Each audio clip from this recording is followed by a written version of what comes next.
I'll really boil it down to one simple rule. And that's that the more upright you are while you're doing it, the more tricep you're going to be using. Versus if you're bending more over like this, see this upright versus this bent. When you're more bent over, that's giving your chest a better line of force. It's better. It can contract a lot easier because it is more in line with the ground and where you're actually pressing from.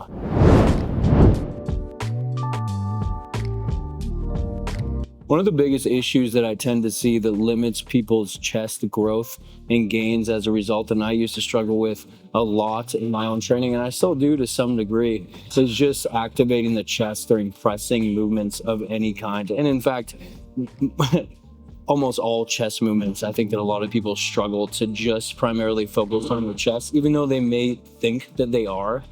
And I think that a lot of that is attributed to them overemphasizing the front deltoids or overemphasizing the triceps. You may think that you're working the chest and you may get a pump, but if your form isn't like pitch perfect, then it's very, very easy for these other secondary movers to take over and for you to end up using them instead of your chest. And what do we really want in a chest training? We want to be training the chest.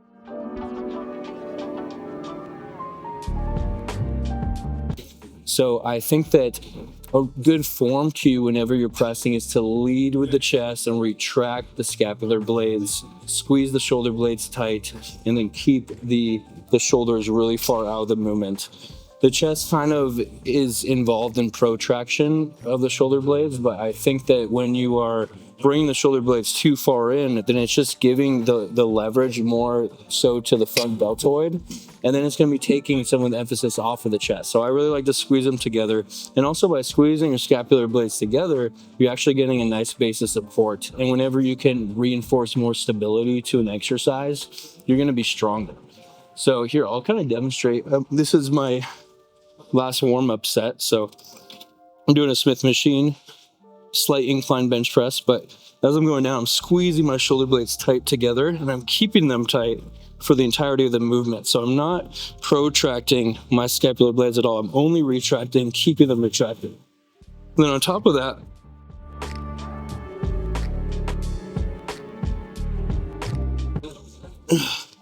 I think that a lot of people tend to over-engage their triceps. Some people are just tricep or like arm dominant, so they'll use their biceps more on a row by flexing the elbow, or they'll use their triceps more on a press. And I think that what really separates using your triceps or your chest on a press, really the first line of defense is always your elbow positioning, which can be modified by your grip width. So the further out you are, the less leverage the triceps are going to have to be able to extend the elbow joint, and the more your chest is going to have to be used. But also by going further out, you're kind of like putting your shoulder in more of a compromised position. It'll be fine, but I kind of like more of a not a narrow grip, because then you're gonna be using triceps almost exclusively, but more of kind of like a middle range grip. And I think that that's a really good middle ground to where you can really feel the chest working, but you're also gonna be getting a little bit of tricep. But I encourage you guys to play around with it.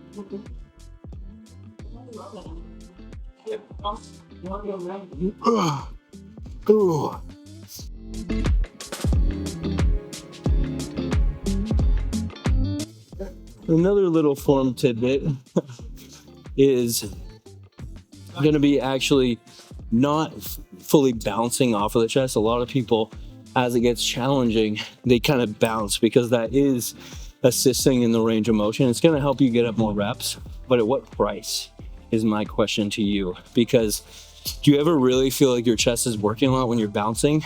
It's not. You're just bouncing it off, and then you're using more triceps. So by kind of deliberately slowing down, you don't have to pause if you don't want, though that could be a good strategy if you're struggling to actually feel your chest working. But otherwise, this occurs maybe just like a tap and then extending, because I deliberately did not bounce the whole time, and I actually took it very, very slow. Just by doing that, I feel it a tremendous amount. It's crazy.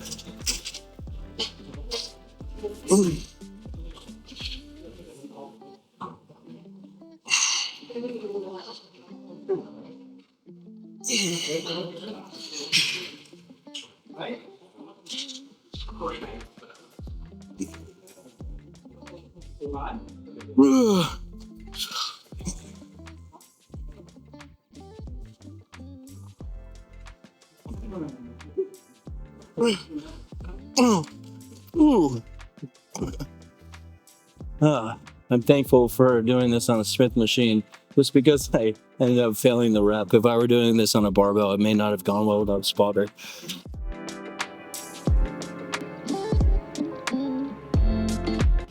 But additionally, I was going to mention that a lot of people tend to cut the range of motion short, which this doesn't just pertain to chest training. This is an issue that people face with every single workout. Unfortunately, I've been pretty good about achieving a full range of motion throughout my lifting journey. But a lot of people tend to either stop shy of their chest, so they'll stop like 2, 3, 4 inches shy and then explode, or they'll stop before hitting that top range. And one of the two I disagree with, and the other one I agree with. I wonder if you can guess which one.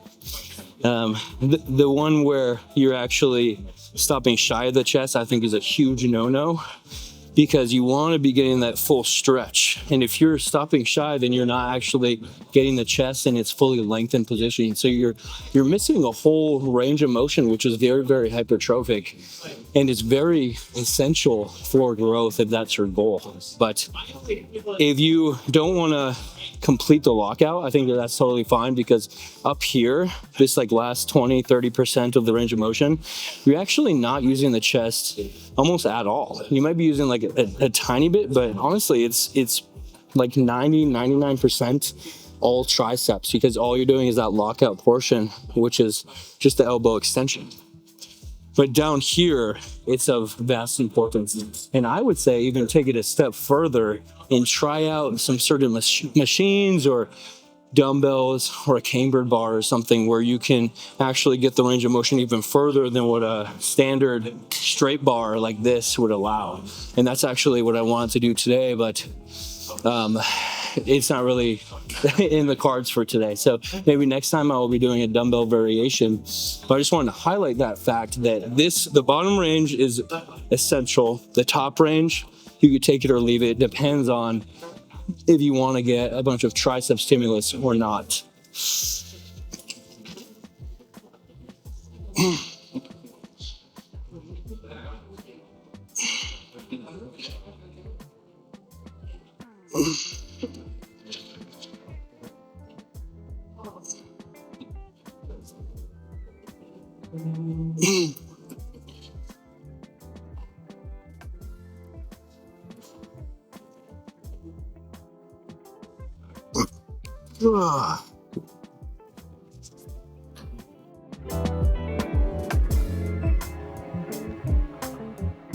Well, in the same lines of what I was talking about before, I'm actually really comfortable with doing partials at the end of my chest training.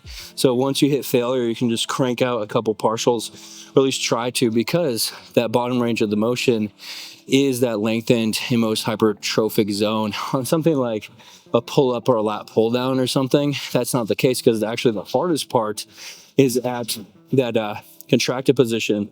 But there's nothing really going on in that stretched area in terms of using your muscles. So that's really one of the highlights of chest training, and therefore I think that you should really take advantage of it.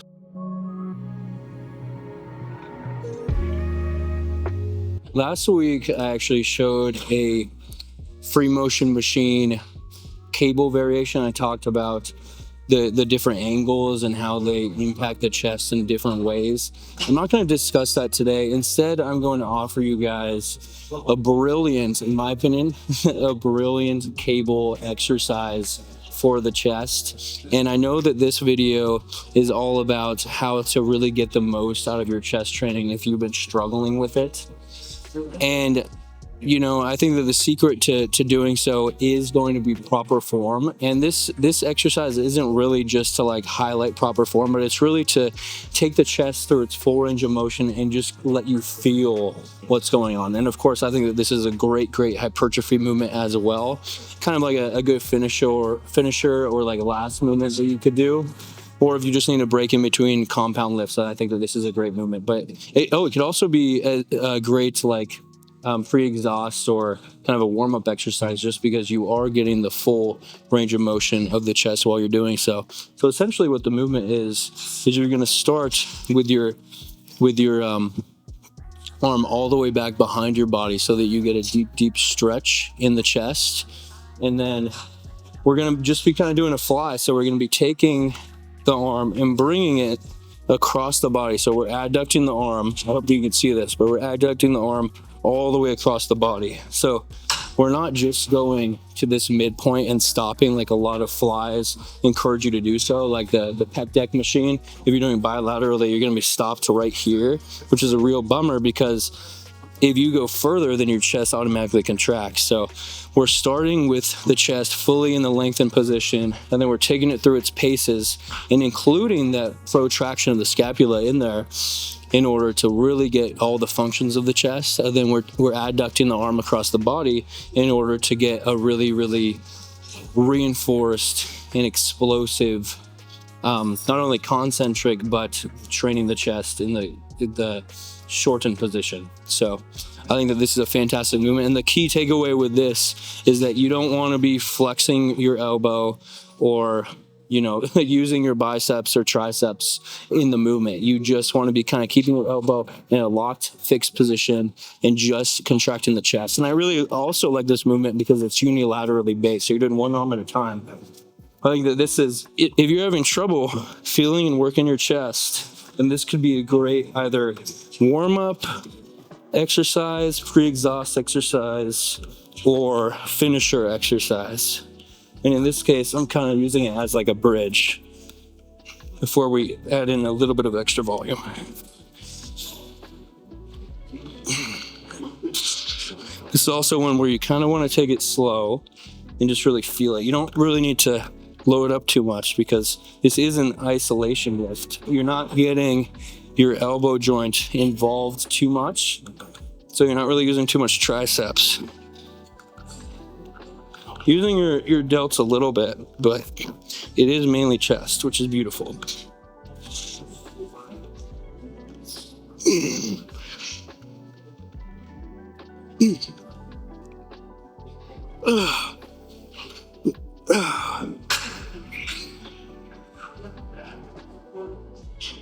Set 1.2 here. Additionally, make sure that you're holding on to something. I think that's really important for this lift. You could do it without having a base of support, but I think that if you want to be able to do it heavily and with a lot of confidence, and of course stability, then you're going to want some sort of handle to hold on to. That's why I like to do it in either a dual cable machine or the free motion machine like I'm doing now.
And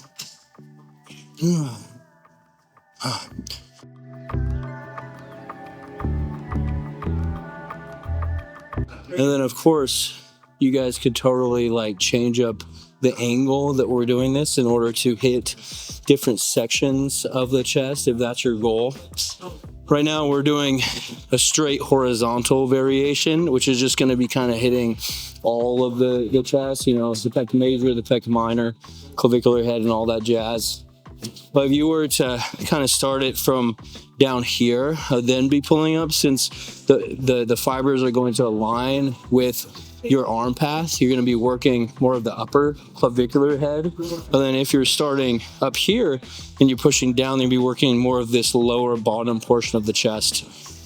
So that's just kind of a way that if you feel like you want to target a specific portion, that's how you can do that.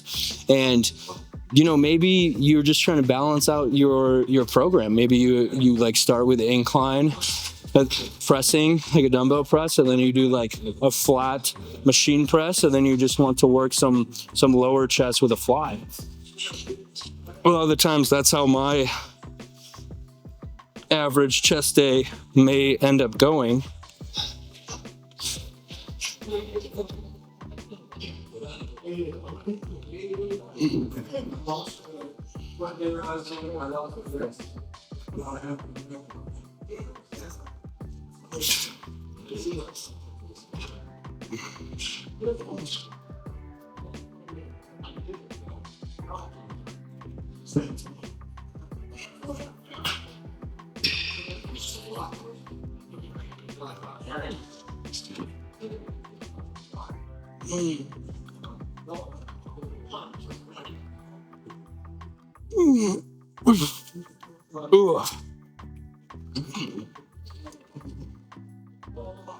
Oh, you guys see that?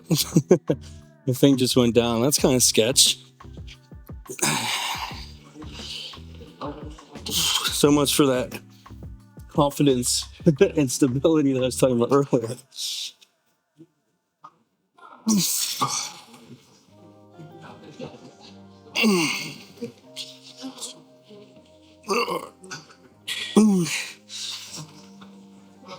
Dang. Sometimes when it gets really, really challenging, I end up making it more into a press, which is going against everything. It's going against everything that I'm saying. So I really apologize to you guys if you're like, oh, what the hell? He's being a hypocrite.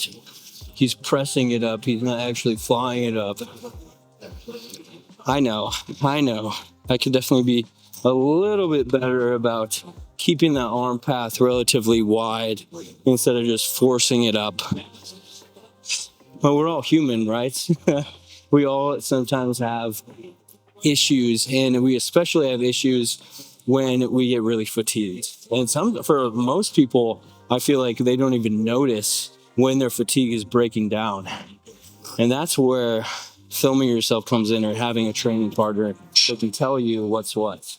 But I hope that these videos are helping you at least a little bit, so you kind of know what to look for yourself.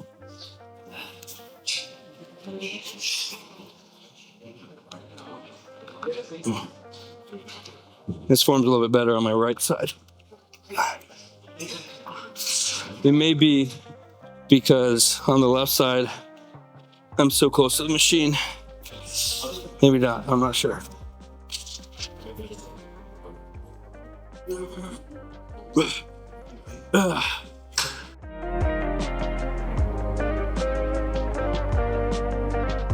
So honestly, I would usually be doing some sort of like low fatiguing, high stimulus exercise that's really fixed into place like a machine to finish off my chest, just to get in some extra volume without overdoing it. But for the sake of the educational video and hopefully entertaining video, I am going to end with some dips, because dips is another huge movement pattern of the chest that people love to include into their training. I also love dips. However, my goals are primarily working the upper portion of the chest because that's just the look that I'm after. So I primarily do more incline pressing movements. But since, this is such a widely popularized movement, and of course, like, it's a calisthenic movement, it's very, very versatile. You could do so many different variations of a dip. I think that I should include it from time to time, so I'm going to talk about it here. And with a dip, this is one of those ones where people's triceps love to take over. So you really, really have to be careful with your form on this exercise. And I'll really boil it down to one simple rule. And that's that the more upright you are while you're doing it, the more tricep you're going to be using. Versus if you're bending more over like this, see this upright versus this bent. When you're more bent over, that's giving your chest a better line of force. It's better.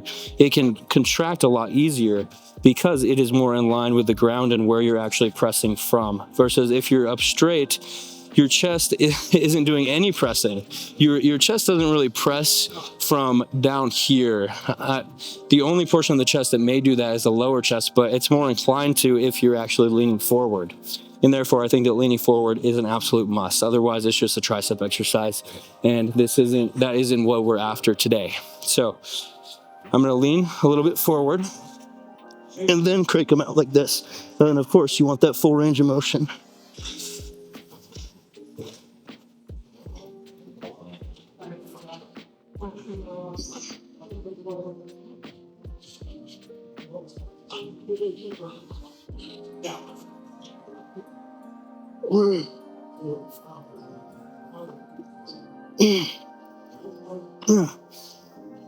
And what ultimately comes into play is not only where your chest is, but also where your hips are. Because wherever your hips are, that's kind of like a counterbalance weight where it's going to be tipping the scales in one direction or the other. So I don't know if you noticed, but I was trying to bring my hips as far back as I could, because the further up your hips are, the further declined or pushed down your upper body is just going to naturally be.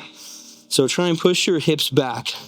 I have this pad, so for the next set, I'm going to be doing it facing this way instead. By pushing your hips back, it's going to be engaging your chest to a much larger degree.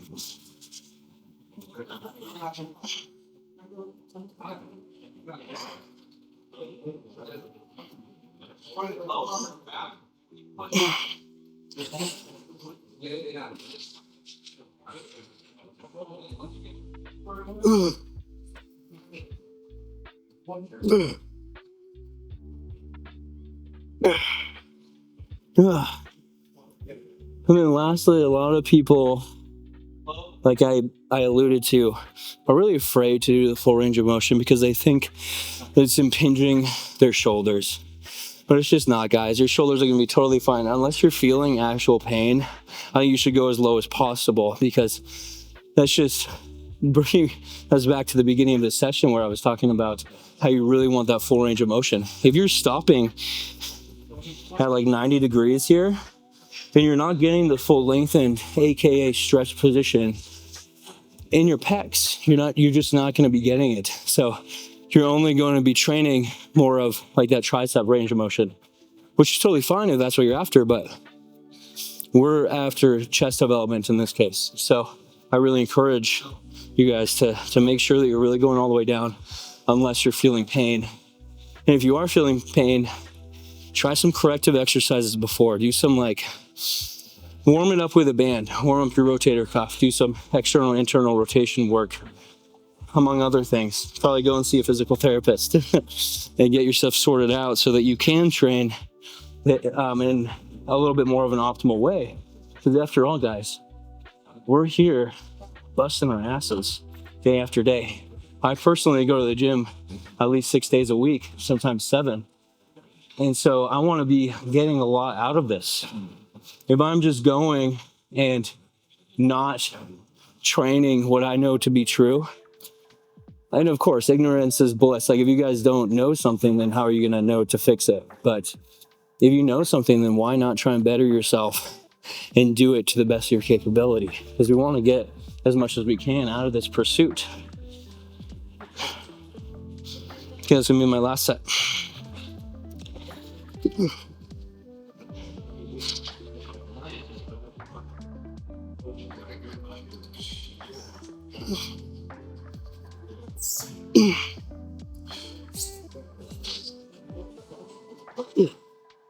Whew. I didn't quite get as many there, but that's okay. You gotta keep in mind that the more you actually weigh, the harder a body weight movement is going to be. But